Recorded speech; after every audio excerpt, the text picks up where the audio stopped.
My guy is large. He's at 9. How can I get past this? Alright, well I have unblockable creatures, so let's at least just play this. Because I think that's all I can do. Yeah, I'm not too worried about the order of the abilities. Probably putting an extra one on here.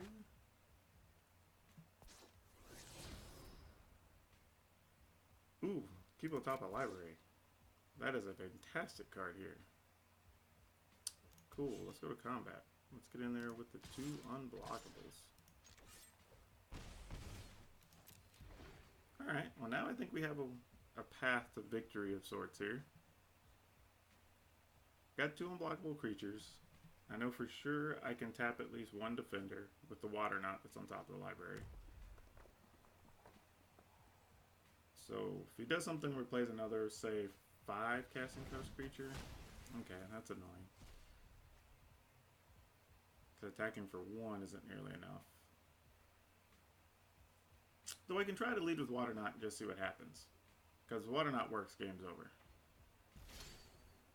Well, that's not true. He can still have something to burn out the branch walker, and then get another turn. But I can't not play this, so let's do it. Okay. Well, I guess I attack with everything. No guts, no glory.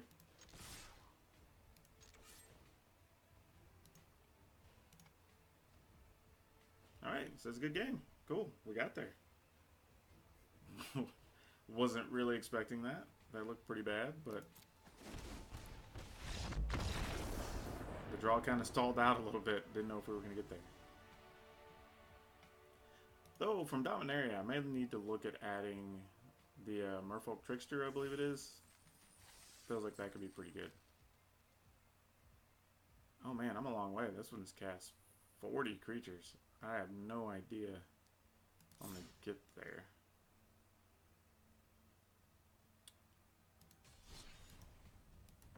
Yeah, let's play the deck one more time. Let's run it back. See if I can get a couple more in here.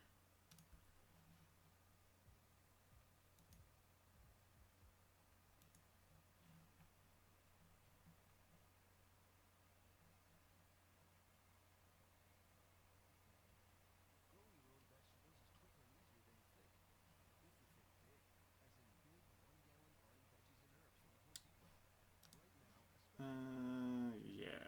Can't imagine I'm going to do anything else with that. Alright, now everything looks like we're running. Sorry about having you guys stuck on my deck list screen there. I had some screen complications working back and forth there with XSplit, but I think we're all good to go now.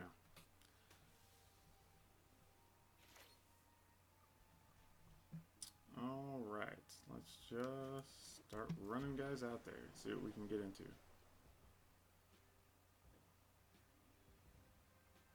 Yeah, I'm liking a lot of the new touches though. I like how the screen's a little bit cleaner than it was previously on earlier versions. I can see my opponent's name over here. This turn track is real good in case you want to stop the turn. Even being clear on like whose turn it is and kind of giving you a flash on the screen I like. So there's lots of new little things that are very interesting here. So lots of props to the team that's been working on this. Let's do this. I want to leave that open for that dive down. It's kind of a junky card, but it works real well in a pinch.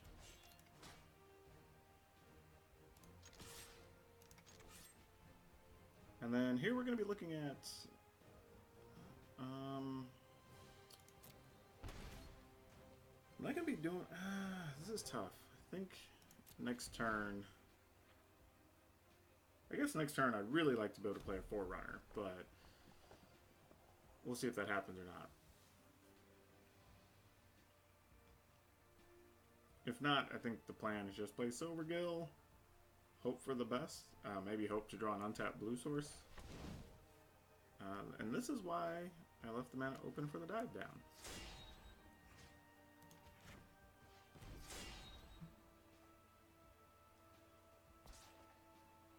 I appreciate my opponent's play though. Like, keep me off the thing. It's going to keep my creatures growing. It's pretty much a no-risk play to him. Oh, that worked out perfectly, actually.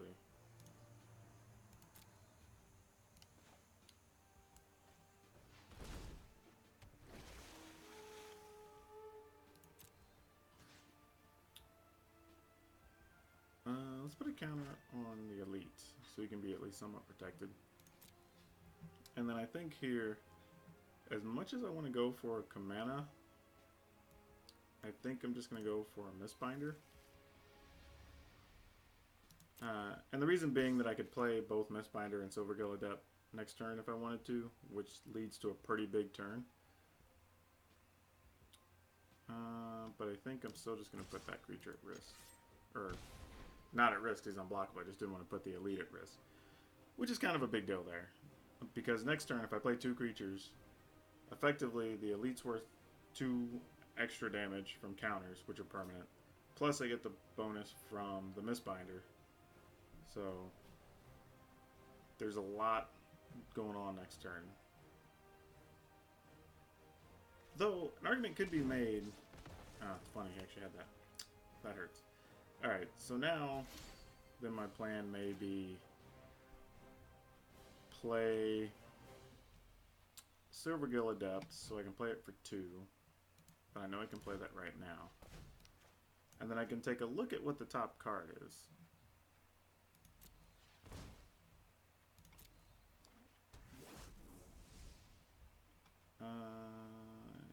Yeah, that's all fine and good. Okay, so this does change things a little bit. I'm going to go ahead and play the Mistcloak instead, because what I get out of this is I get an extra attack out of, or extra bonus out of the sneak, but also a +1/+1 on the Forerunner.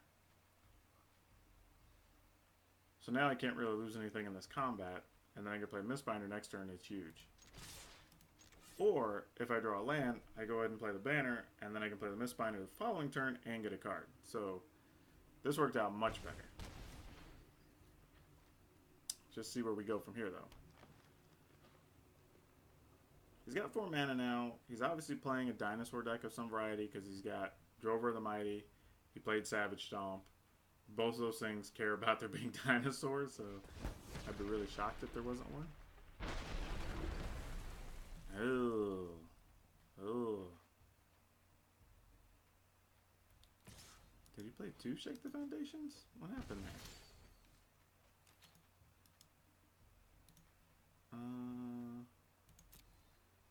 I am totally confused about what just happened. Oh, he played a second Savage Stomp? Oh no, because I saw that one. Does 1 damage to each creature without flying. Oh, wait. Oh, yeah. No, that makes sense. I was thinking the Deep Root so but he killed that with the Savage Stomp. Never mind. Never mind. We are correct. So then what I'm going to do here is create a little bit of chaos. Tap for colors, tap for green. Play this. Target my opponent's creature. Yes, I would like to kill it. And then I'm going to attack for 6. Now I should be able to fight or deal with whatever the biggest thing is he can deal with damage-wise. It's possible he could play one of the red spells that deals 5 to a target. I think it's like Puncture Bolt or something. That's the thing about you kind of have to pay attention to in the arena meta as well when you're playing online, is people are playing with just cards they have. They haven't necessarily gone out and gotten just the best of everything. So it worked out okay. So not bad. I'm 3-1 today so far with this deck. But yeah, the thing about the arena meta right now is people are just building up. Like right now, I don't even think I've opened my Dominaria packs actually. So I have no clue. Actually, let's go take a look what packs I have. So yeah, I have quite a few packs here.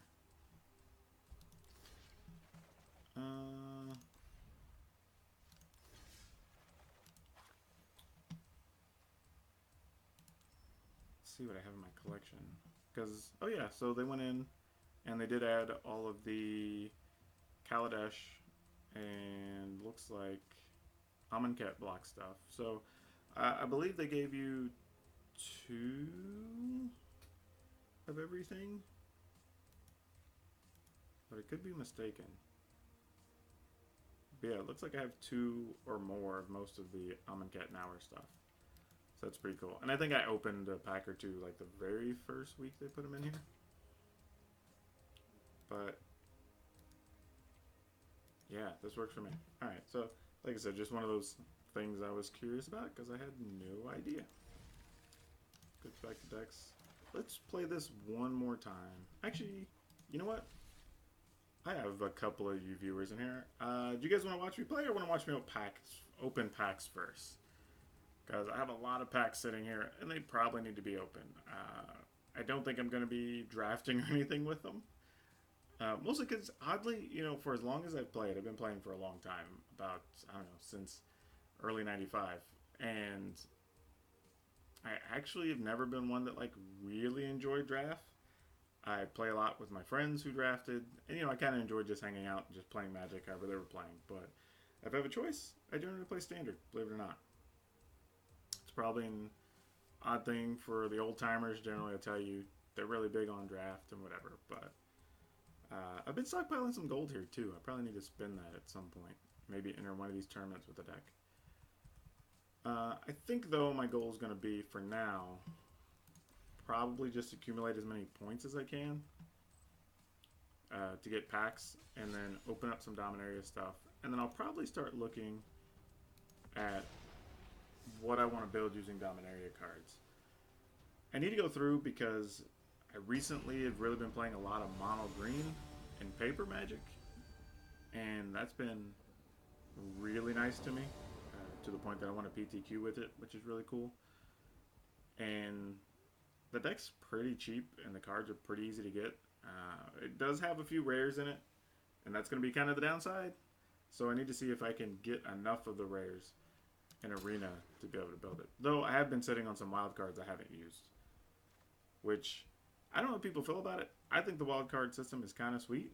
So, you know, I may be in the minority on that one. I don't know, but I think it's great. Oh, man. I'm going to go ahead and keep it on top. Though I don't plan to play it on for a few turns. Not knowing what my opponent's playing, I don't really want to get too far behind. Though him starting with Authority of the Consuls is not good for me. Because I do have a few cards that... Oh, man. Oh, actually, this is actually okay. Because this will let me play an Elite. And then next turn I can play Tap Land and an Elite. And then follow up with either Kamena or possibly Mistbinder plus Herald. And that's a lot of cards. Oh, well, I'm about to lose Kamena, I'm pretty sure. Oh. Good, I chose, yeah, non-land card. Though that being said, he might take Mistbinder. I don't know, it really depends on what's in their hand now that I'm thinking about it. Kamena seemed like the obvious choice at first, but maybe it wasn't. They agreed, though, and took Kamena. It's not a decision I can fault them for. I guess now, next turn's somewhat made up. So, I think I want to do this. Not that he doesn't know I have the other Herald, or Elite at this point. And then play the Herald.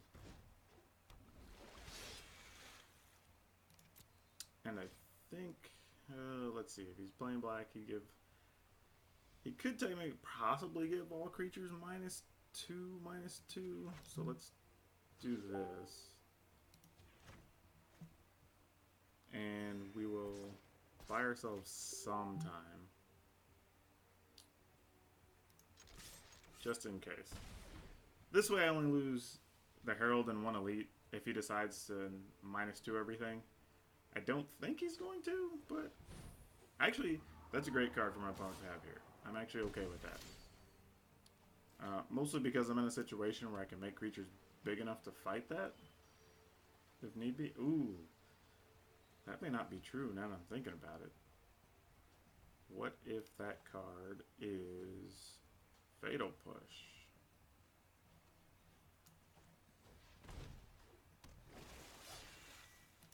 Alright. Then let's at least put...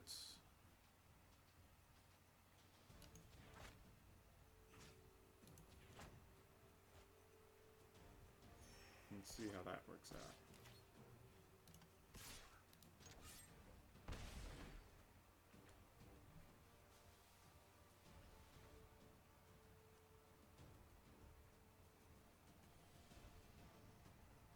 I mean, I think it can still race here. So, even if you use the Scrap Heap, taps down. Oh, why did I not attack? Scrap Heap can't block. Ugh. I'm so bad. Oh no, I was worried about the Heart of Kieran last time. Alright, so you can tap Scrap Heap, crew the Heart of Kieran. That's 4 damage. If he plays another creature, he can still block with it.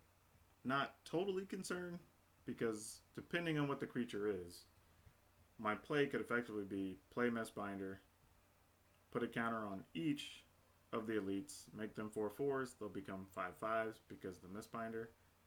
Plus you'll have the River Sneak getting a bonus. Actually, that's okay. Virtue will always triumph. I mean, downside is he can remove counters from Gideon. Use Heart of Kieran's other ability that people forget about sometimes. Well, that's exciting. Especially with 2 elites. However, I think we're at a point where we need to try to get damage in on Gideon. So for sure I'm going to play this. The question now just becomes where to put my counters from the elites. I think I'm still going to put 1 on an elite. And I'm probably going to put 1 on a Herald. So put 1 here, put 1 here. Just for a little extra protection. A little paranoid, but there's a lot of things that can kill a 2-power creature. I'm going to try to dodge that a little bit.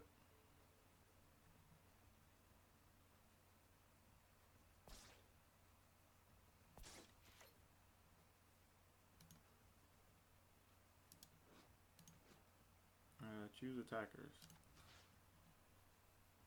On Gideon. Actually, no.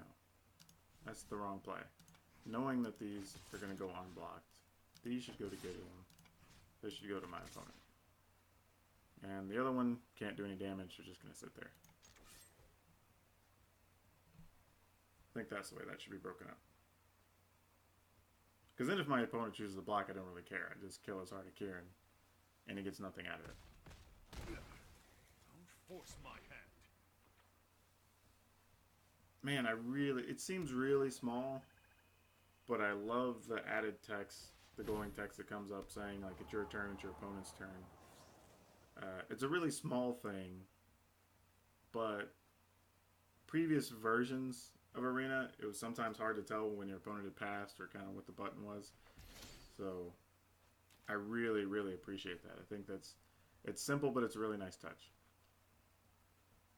Alright, so what are we looking at now?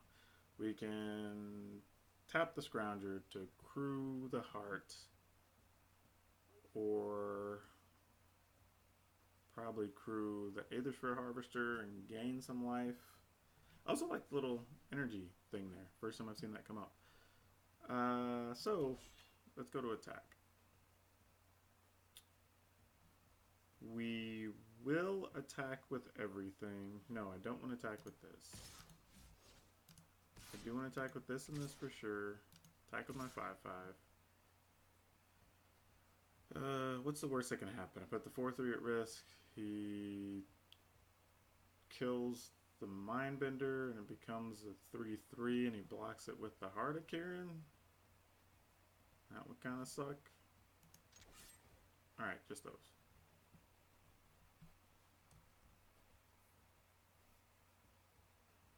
I mean, not even that. If okay, so I guess this is him telling me he has no way to fatal push to kill. So now that opens up the door a little bit. Like, that's one of those plays where you really look and go, okay, let's test what my opponent has. So now I know I can attack with a ton next turn. There's not much you can do about it. They pretty much telegraphed that. So now the play is just playing my Deep Root Waters. And then just hope to draw a creature at this point. Because if I do that, I'm pretty sure the game's over. I mean, it's probably going to be over anyway. My opponent's now getting kind of far behind. Scrap Heap Scroungers don't block anything. And at this point, I'm willing to trade one of my guys for a Heart of Kieran.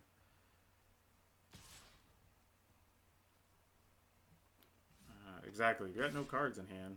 I'm willing to block here.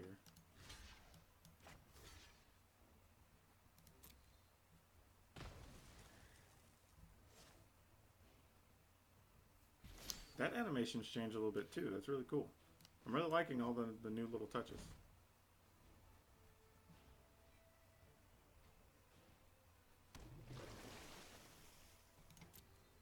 Yeah, I think this is just going to get silly. So I can give a counter to that. Counter to that.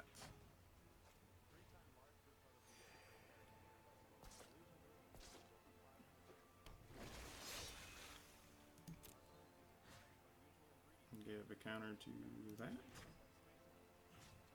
This is unfortunate because I have a creature. Oh, there we go. They actually automatically move. That's nice too. It's like I have creatures under here I want to put counters on. Yeah, I don't know, man. I'm really loving Arena. It's so much faster. It's flashy. It's cool.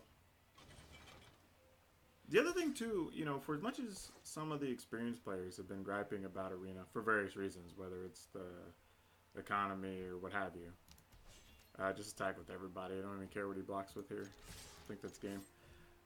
Is that this visual really appeals to a lot of people that play other games. Like when you're talking to other people that play Hearthstone or any of these other card games, but even people that just play just a variety of video games. They all, when I've spoken to them, the ones that have actually had a chance to see or play Arena, all really like it. So it's hitting on a lot of the points it really needs to. You know, it's still fun and engaging for the most enfranchised player, but at the same time, it's giving Wizards a chance to draw a lot of these players from other games that you may not be able to with Miko. You know, oh, I got to commit to memory. That's cool. And a Dominaria pack. Oh man, that was a good win. But yeah, so it's letting you hit on a lot of those things that you just aren't getting with Miko, which is a big deal. So that's something I would just keep in mind when you're having those discussions and the people are a little upset about different things. Just as players, I think we can often just get a little too emotional about things. But I think I will get one more game in. Hey, I noticed we have a couple more viewers that are popped in there. Hey, nice for stopping by. Don't know if you're one of my previous viewers or ones that have come on recently. Just want to let you know that I will be streaming again on Thursday. That's the game plan right now. We're trying on Thursday. It's going to be 5 o'clock Pacific time. Still got to get used to saying that. I've only been out here a couple of years. And that's going to be, I guess, 7 o'clock or 8 o'clock, rest of the country, depending on where you're at. I know I have several followers that are on the East Coast, several that are in Texas, where I used to live. So, yeah, we're for sure going to open at least one pack. So one of the two envelopes will get open. If we don't get to 100, I'm going to let the chat decide which of those two we open up. If we get to 100, which we might, I think we're at 60 now. So, I mean, with a day and a half or so still to go, I think we can get there. If we get to 100, we'll open both. We'll open one near the beginning of the stream, and then the next one somewhere between 30 minutes to an hour later. Mostly just so if people miss the beginning, they have a chance to show up and then still get to see me open up something. Oh, this hand is not great, but with the land, it's pretty saucy. That has to go to the bottom.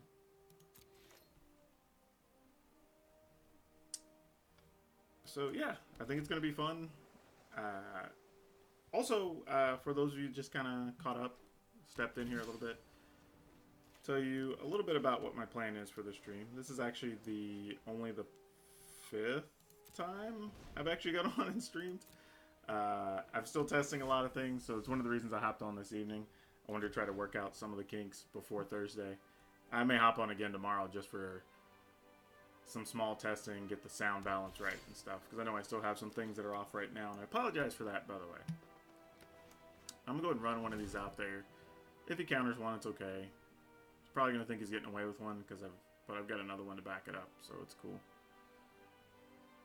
I mean, I'll tell you right now, this Deep Root Waters isn't the most amazing card, but when you can get multiples rolling, it's pretty cool. Oh, I wasn't even thinking about Syncopate. Man, if I'd have thought about that, I probably would have just played the Mistbinder or something there. Oh well. But yeah, I'm going to do mostly Magic, a bunch of Magic Arenas. Probably going to be what I don't know if you want to call it specializing in streaming. But I guess we'll try another one. I didn't have a counter that time. Great. That means next turn is going to be awesome. Occasionally, I'll hop on. I'll probably run some Diablo 3. I'll probably do some Heroes of the Storm. Those are the other two kind of digital games that I play a little bit. But I also want my channel to cover some just general Magic stuff as far as like deck building and other key things that are going on, some kind of discussion things, as well as you guys getting to watch me play Arena. So I want to do a few different things.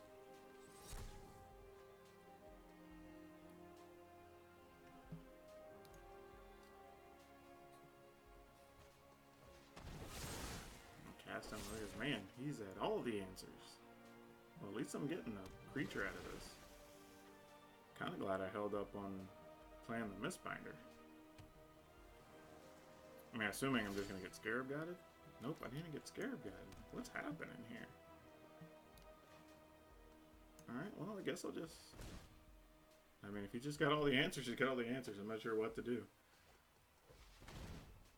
Glimmer. I'm not sure what he's looking for. Maybe for an opt, but that doesn't do anything. Oh, probably Fatal Push.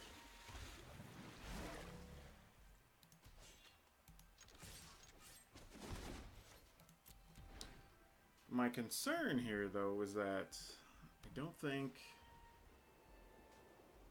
I mean, he does have Scarab God. I can buy a turn with the Root Reaver. Oh, that's a cool effect on the Rasmussen Tomb. This is nice, because I can at least keep channeling creatures out there for a little bit. I think I already played a land for... Oh, I didn't play land for the turn. Great.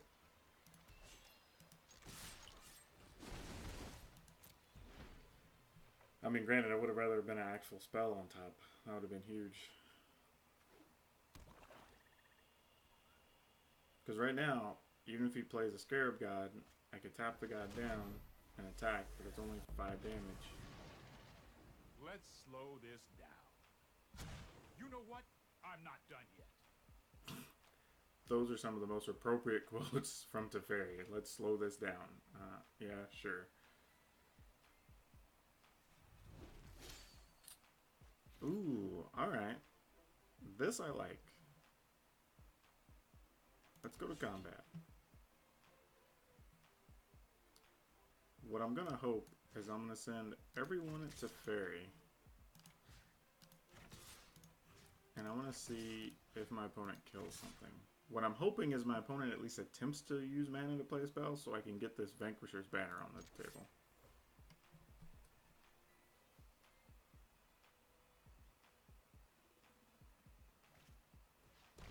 Alright. That at least opens the window a little bit. Come on, don't have it. Alright, now we're in business. I mean, I know I could have played it before combat, but Teferi lasting an extra turn doesn't unnerve me as much as not being able to have bigger creatures here. And him tapping that extra mana keeps him from playing something like a cancel or anything like that, so that's pretty key. This is where it gets exciting though. Now every creature I play has like multiple things. So now Now I'm going to get a card. I'm going to get a token. I'm going to get +1/+1 on a creature. Okay, so let's see. He's got 1, 2, 3, 4, 5, 6, 7, 8. I guess this is where he could have a Torrential Gearhulk. And then Gearhulk gets back probably Vraska's Contempt, gets rid of the elite. I'm kind of okay with that. I mean, I'll lose 2 creatures because he'll block something. Yeah, there's a Gearhulk like we thought. Though, I'm not terribly concerned with it just yet. Yeah, like I said, we know Vraska's Contempt's going to go after the elite. That we can deal with. Especially knowing I can Weaver down the Gearhulk, and then I can still get another creature on top of it and a card. So this is actually not a bad situation. So I still want to go to combat. And I think the plan is still to send at least 3 into Teferi here. Actually, I think that's all I can send. Reason being that he can block 1, still means Teferi's going to die. But if he has some type of kill card or whatever for the other one, that's a little bit disappointing. But we got to try.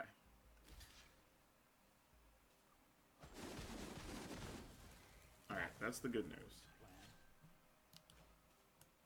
Then let's play the Weaver. And we'll get a creature and a card.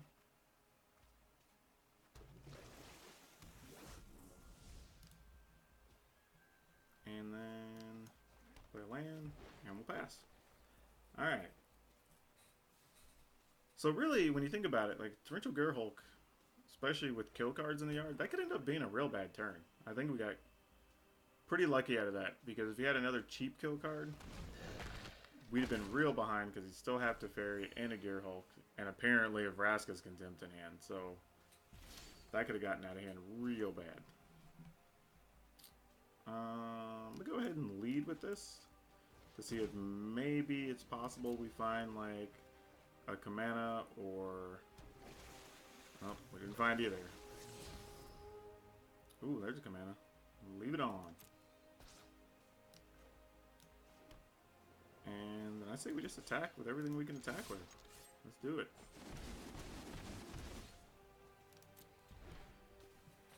I mean, at this point, every creature is a 2/2 creature that I'm making, so I almost don't care. I'm known for my excellent timing. Let's skip to the good part. And I guess this also means he doesn't have something like a negate, because Teferi very well could have just picked up my Vanquisher's Banner. And that probably would have been the best play. But are we going to assume he has an Essence Scatter here?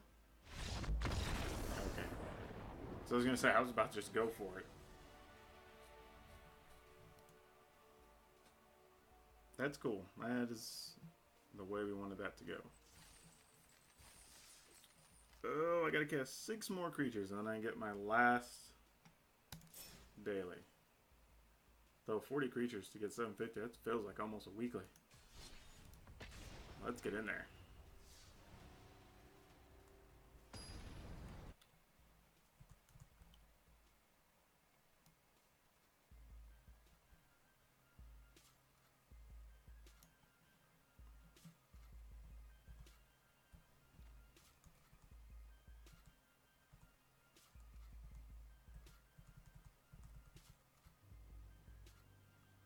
I'm going to keep. This is kind of on the same track as last time, just without the elites in the opener. So, I think this is just what we got to do. Just run them out there and hope we don't get our board wiped.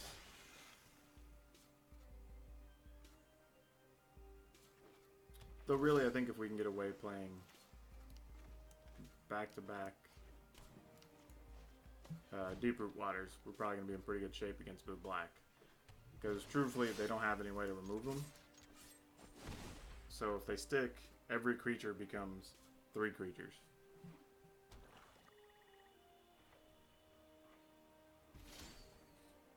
And for my money, you know, that's some of the best protection you can have against something like a Scarab God. Alright. Probably gonna get syncopated or something, but it doesn't make sense to play the other cards here if I think that's the case. Now, if he's holding just Essence Scatter and Creature Kill cards, we're gold. Nope, he's actually playing Negates. That's unfortunate. Oh well.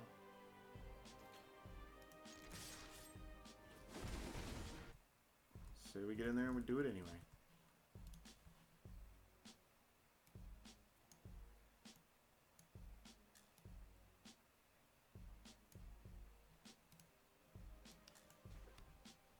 What does this mean for us? I think we still do this. I mean, if he has another negate, he has it. I mean, he drew the 2 negates against the creature deck. There's not a lot you can do, right? Supreme Will. Same difference. Alright.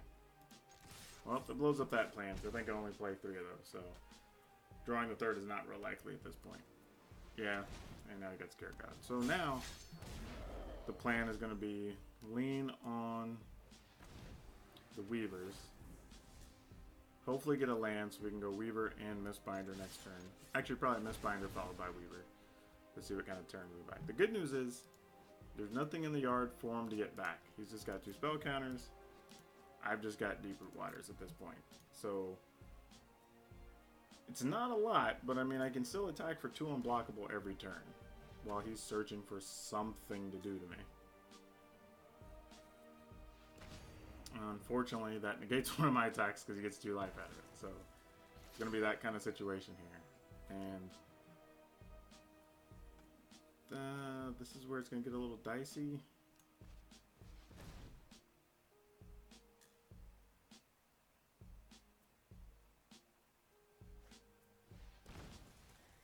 Yep, figured that was coming. So not a shocker there.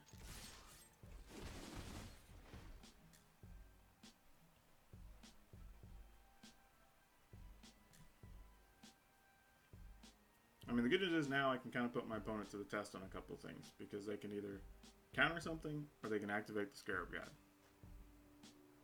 He's choosing to activate Scarab God, tap down one of the unblockable creatures, totally fine. It is bad. I mean, this is a rough situation. I don't think we're out of the woods yet by any means, but this is a window of opportunity, so to speak. I'm going to have to take 1 damage no matter what I do here, I think. Let's go ahead. Unless it's a forest on top. I'd rather it not be, though. I need that to be a 3/2 creature. Nope, it was a forest, though, so I can at least do this. And then attack. And I have no idea. I mean, at this point, all I can do is hope to race. I'll probably chump block with the Branch Walker. Because taking 9 just does not work here. I mean, that's just not an option. And he had Contempt. Yeah, I think this one's over now. If that last card would have been Island, I could have dived down. That would have been cool. But I think I'm just in trouble now.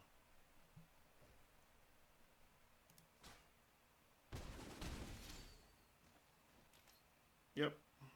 That's going to do it.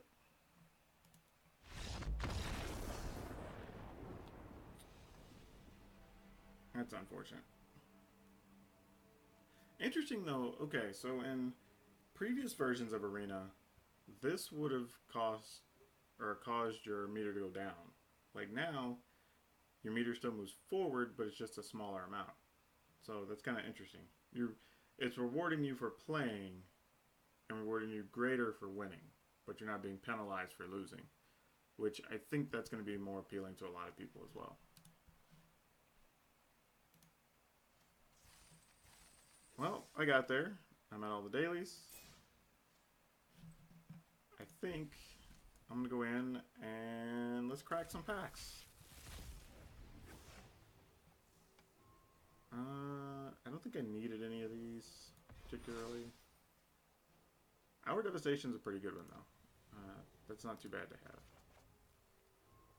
I think I'm going to crack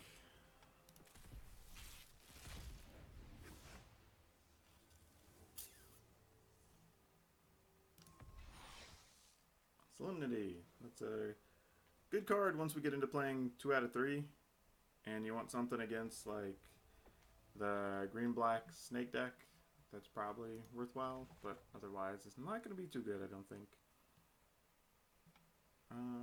Ooh, I'm actually pretty close on my vault.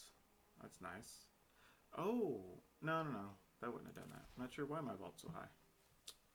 I think I'm going to wait on opening Kaladesh and Dominaria because there's cards from each of those I want for one of the decks I'm building now.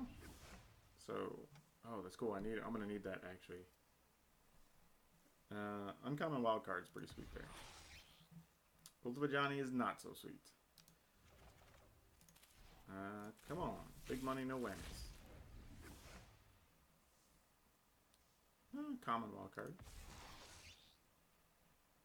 Man, this card's interesting. Like, when it first came out, I was really wondering if there was a way that card could be good on its own, just because it's a 2-1 for 2. You can get a 3-2 for 2.